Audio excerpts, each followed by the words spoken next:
An orchestra rehearsal in Lviv, Ukraine. They're polishing a piece by the younger son of Wolfgang Amadeus Mozart, Franz Xaver, who lived and worked in Lviv for 30 years, about 2 centuries ago. I think that we can do... please don't play this legato. Ukrainian conductor Oksana Lviv rediscovered this nearly forgotten Mozart. And she initiated the Lviv Mozart Classical Music Festival, dedicated to her favorite composers, the elder and younger Mozarts. In the early 19th century, Lviv lay in the northeast corner of the Austro-Hungarian Empire under Habsburg rule. Today, it's Ukraine's 7th largest city, a vibrant community with a well-preserved old town. It's a favorite destination for tourists from around the world. 233. The third day of rehearsal.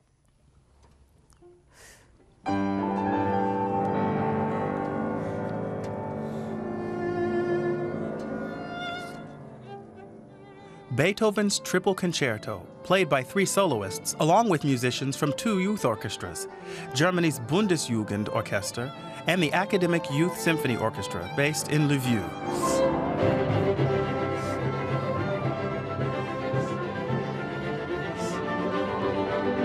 It's a youthful orchestra in both senses of the term. It was founded only recently, in 2016, by Oksana Lviv after a German model. I worked with the Bavarian Landesjugendorchester for the first time in Germany in 2006. I was deeply impressed by how this is organized in Germany and the way young people cultivate this fine musical culture. I was fascinated by the atmosphere, the accomplishment, and the results. Since then, it's been my dream to bring this experience to Ukraine.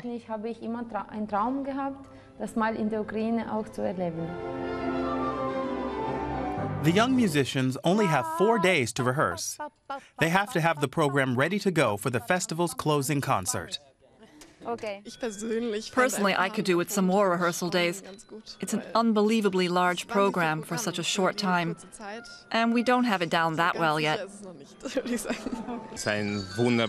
It's a wonderful young team, and you can sense the youthful energy. That's important to me and worth a lot. The professionals and the young musicians worked and played well together from the very first day. Oksana Lviv has big plans for the German-Ukrainian orchestra. Sure, we're excited. We haven't had nearly enough rehearsal time, but I think it'll work out fine. We've grown together quickly.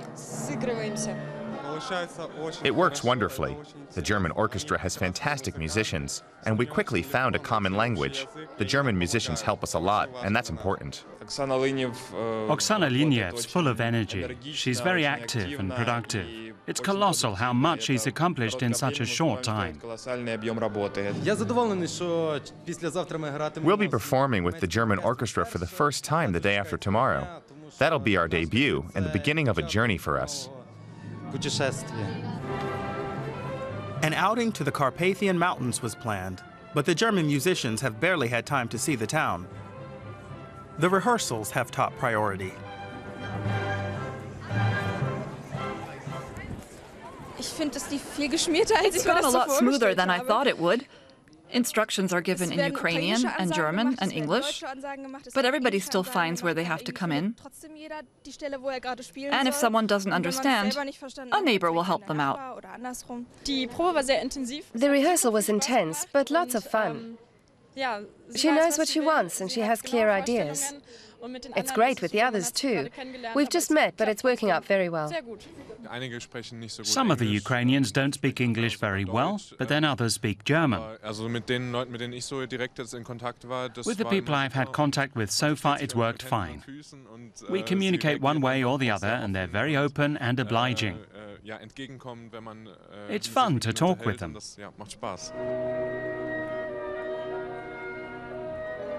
Bogdan Seguin has been based in Lviv for over 20 years. He's a versatile composer and one of the foremost representatives of contemporary Ukrainian music.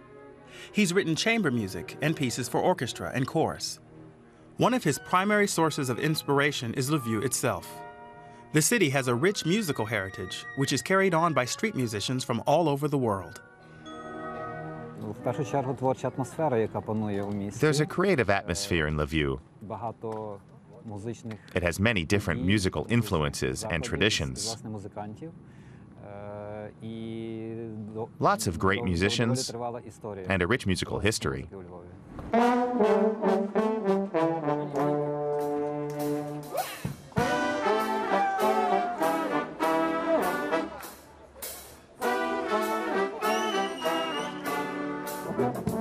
For his commission from DW, Bogdan Seguin has composed an ode to his city. At this point, he's still keeping it under wraps ahead of its premiere at the Beethoven Festival in Bonn, which will be performed by the two youth orchestras.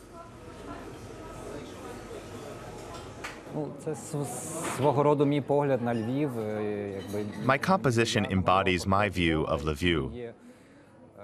It's a portrait of a very multifaceted city.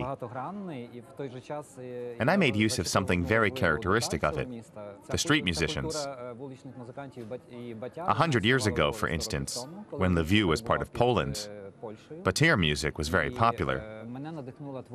That inspired me. Just like Beethoven's vocal works, I'm particularly fond of some of his songs for voice and piano. In Beethoven's day, they were as popular as radio hits today.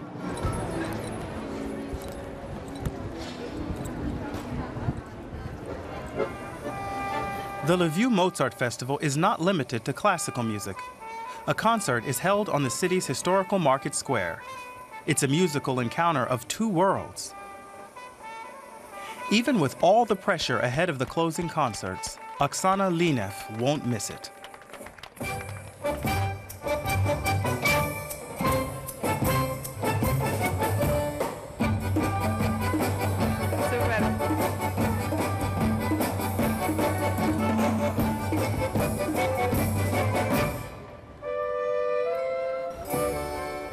The conductors just had 4 days of intense rehearsals, but it hardly shows. She lives for her work. She's brought the two youth orchestras together for a demanding program. The festival closes with a rousing concert in the Lviv Opera House, one of Europe's most beautiful opera houses.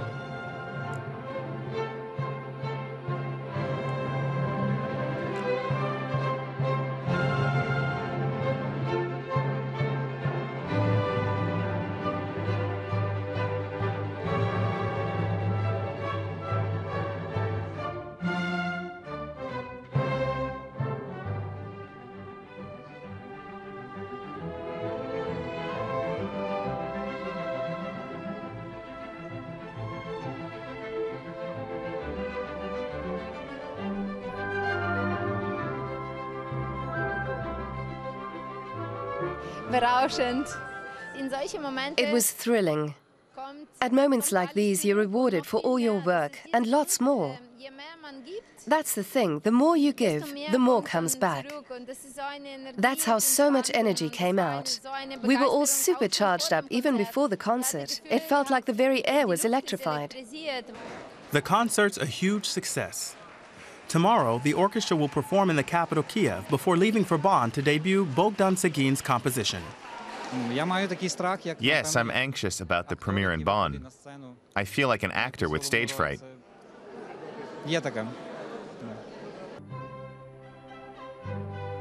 3 weeks later in the former capital of West Germany. Bonn has been hosting the Beethoven Festival since 1845 to honor its greatest son. The event stages 4 weeks of non-stop music.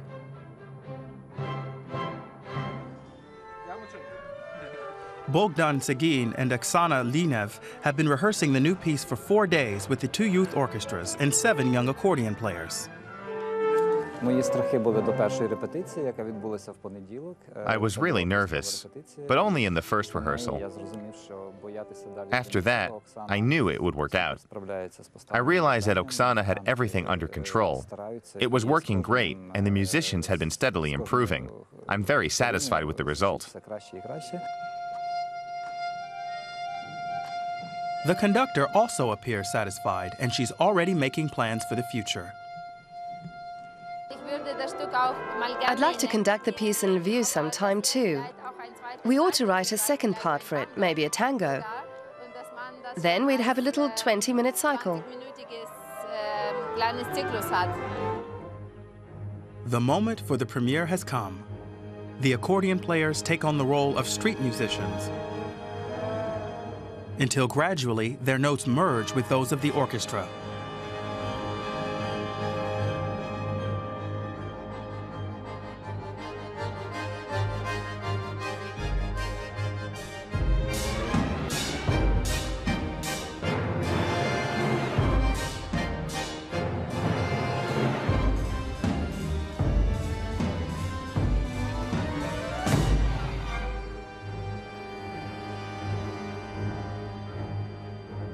It's a very special evening for me, for my premiere, and also for Ukrainian music and culture. I am very happy.